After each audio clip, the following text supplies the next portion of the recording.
James Turner for the untouchable true school sports. Let's go, baby. Bow! Be careful what you wish for because it can become a reality. Yeah.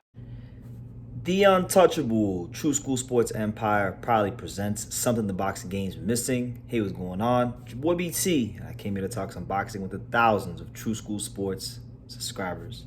All right, so oftentimes here on YouTube, people ask, they say, BT, why do you care, and why are you always so hyped up about Japanese boxing? Now, first and foremost, there's a lot of great fighters coming out of Japan, a lot of great warriors coming out of Japan, a lot of champions coming out of Japan. They may have the most, I can't prove this, but I'm pretty sure per capita, they probably have the most world champions in boxing. They're a tradition-rich boxing country, and I think right now they're experiencing a golden age. That's just my opinion. But this, I don't know if y'all heard, but Top Rank at ESPN, they just announced they're gonna have 2 cards in Japan, back-to-back days, 8 fights, 7 world title fights. Yes, you heard that correctly. 7 world title fights in Japan amongst Japanese fighters that feature some of the biggest and brightest names in Japanese boxing. So let's get into that. This is why I get excited about Japanese boxing, because they do shit like this. This is awesome. Now, Sunday, October the 13th, y'all can mark your calendars out there at the Ariake Arena in Tokyo, Japan. The first set of 4 fights, right? You're going to have, to me, the 2 fights that really stand out on this card are definitely Takuma Inoue. You know, he's definitely been looking better as of late, you know, with a big time stoppages over the likes of German Ankas and things like that, rounding into a much better fighter. And he's taking on a guy that, you know, I think is something very, very serious. And that's none other than Seiya Tsutsumi. Seiya Tsutsumi, as many of you guys may remember, he was the guy that fought Kazuki Anaguchi, and they went to war in their Japanese title fight. And he scored 3 knockdowns and won the fight. All the other rounds, he didn't get a knockdown and he lost. But he put so much pressure on Seiya Tsutsumi and gave him such a slow beating throughout the fight that, unfortunately, and I'm not trying to glorify anything, but this is the seriousness of stepping in the ring with this guy. You know, Anaguchi's not with us no longer. So that's the kind of fight that, you know, Inoue has in his hands, Takuma Inoue has in his hands. And I think really on paper, it's definitely the toughest opponent of his career, probably since Nordine Ubali. And I think there's some things in the Tsutsumi style that are similar to Nordine Ubali. You know, Ubali was a hard-punching, rugged southpaw power puncher. You could say the same thing for Seiya Tsutsumi, but to me, this is a step up in class for him as far as opponents in regards to like him versus Liborio Solis or Ancajas or Ishida, Sho Ishida. I just think this is a better opponent than he's had since he's been champion. The best opponent he's had since he's been champion. So to me, that is the highlight of the card, the best fight on the card, right? Second best fight on the card, and a fight I'm probably the most excited about because I'm a huge fan of this fighter, is Kenshiro Teraji, the amazing boy, you know, one of the best pound-for-pound fighters in the world. In fact, he's True School Sports number 7 pound-for-pound fighter in the world. And a lot of people don't like that, but that's because they don't really know the degree of this man's greatness. You know, been world champion, won his first world title in 2017, 12 career world title defenses, the 6th most in boxing, you know, amongst only the best of the best, like Crawford and Canelo and Inoue and Roman Gonzalez. He's in that class, right? So he's actually finally moving up in weight. You know, he couldn't get the champions at 112 to fight him. Jonathan Gonzalez was playing games and whatnot like that. So he couldn't make the weight. He was a dominant light flyweight for a long time, one of the best light flyweights of his era. But now he's a flyweight. And first fight, he's going up and he's taking on, you know, a former champion and Christopher Rosales. You know, Christopher Rosales knocked out Daigo Higa to become champion many years ago, and now he's trying to become a world champion again, knock out another Japanese fighter, and become the next Nicaraguan world champion, right? So he's been at the top level for a long time. Kenshiro's fighting him, and Kenshiro wins this fight. Kenshiro's now a 2-division champion. That potentially sets Kenshiro up for big fights in the division against the likes of you know, Anthony Olas Kuaga in a rematch, or maybe Sonny Edwards, things like that. So there's going to be big things that come if he can get past this fight. But Christopher Rosales is no pushover. Really good fight there. I'm not gonna cap with you guys. You know, on this card, on the other 2 fights, you got Seigo Yuri Akui. He's fighting this 25-1 Thailand fighter. I'm not gonna like harp on that too much. Okui's a solid fighter. I didn't think he'd be hard to lock in, but he's a good fighter, solid fighter. Shokichi Iwata, he's a guy that, people in Japanese boxing still have high hopes for.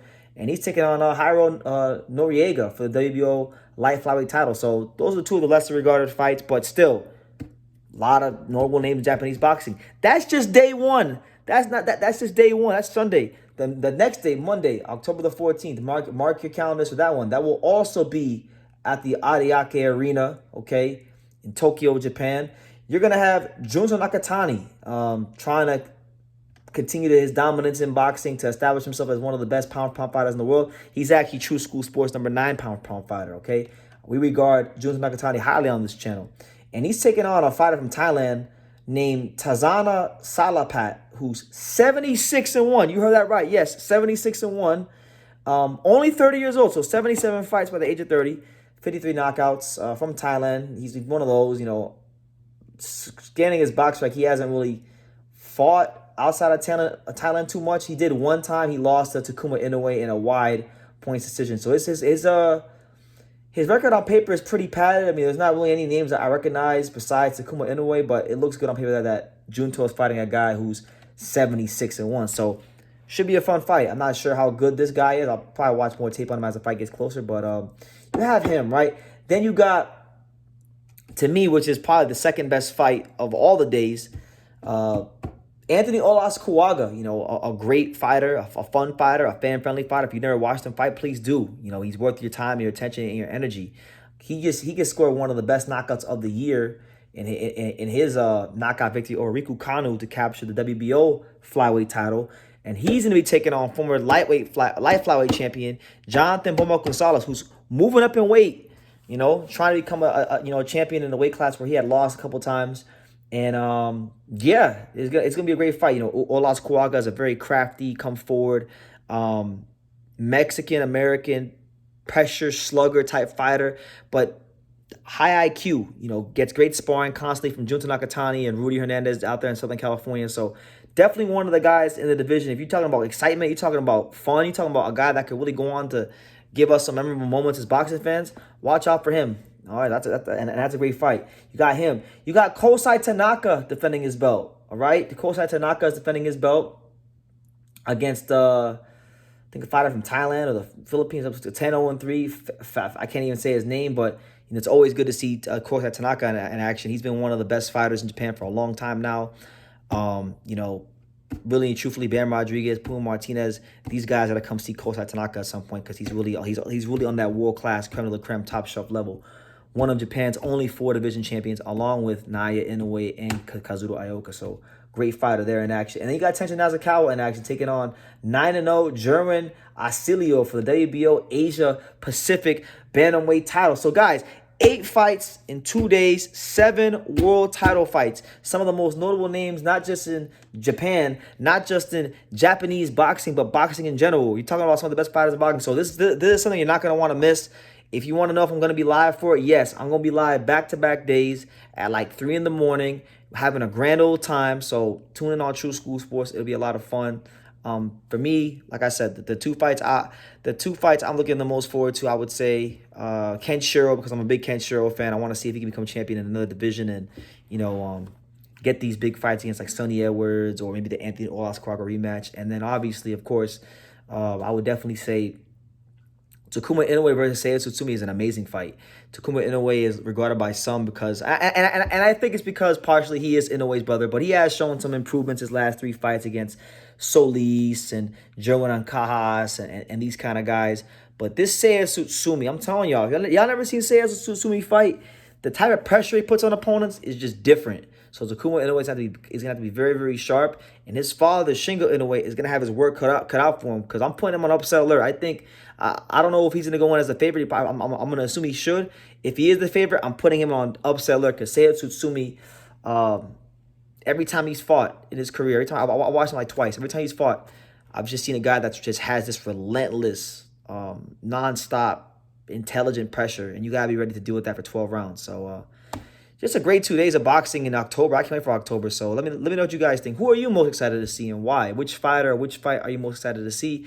Leave your comments down below. Make sure you guys take the time to subscribe. And like I say in every single one of these videos, you can love me or you can hate me, but I'm just a kid from Dania. So until next time, take care, guys. Thank you for watching another video on the untouchable True School Sports Empire. I'm at the Boxing Hall of Fame out here in Canterfield, New York. And for more great boxing content just like this video, make sure you click and subscribe right over here.